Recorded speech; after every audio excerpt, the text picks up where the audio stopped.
Higher housing prices in the GTA for next year. RE/MAX actually sees prices climbing, Mike tells me, 8%. And who's going to lead the way, Mike? Yeah, it's going to be Durham region, according to RE/MAX in their 2017 Fearless forecast for real estate. Look at Kevin, it's about momentum, and the price for real estate across the 416 and 905 this year has done nothing but go up.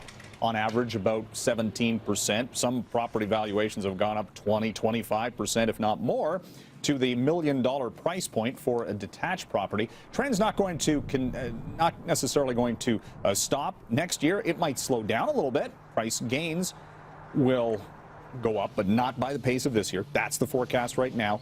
Durham region will get a bounce from the extension of the 407 to points east.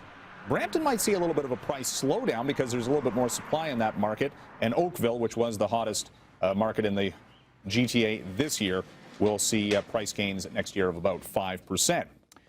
Woulda, coulda, shoulda. Should have bought in February 11th. Had only we known then what we know now about what was going on Wall Street when the Dow bottomed out around 15,500 back in the early parts of February. At that point, it was down 10% for the year, and everybody thought this was going to be a crummy year on the global equity markets. Hasn't turned out that way. The Dow comes in today 451 points away from 20,000, a 25% swing from the 2016 low.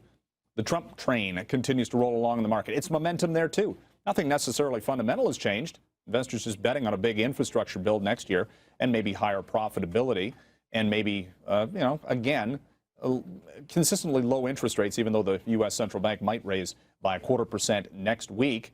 The TSX comes in at an 18-month high. It's up now 17% year-to-date. Bank stocks have been hitting records this week. Mining stocks have been bolstered as well. And telcos have been doing quite well in the recent trading days.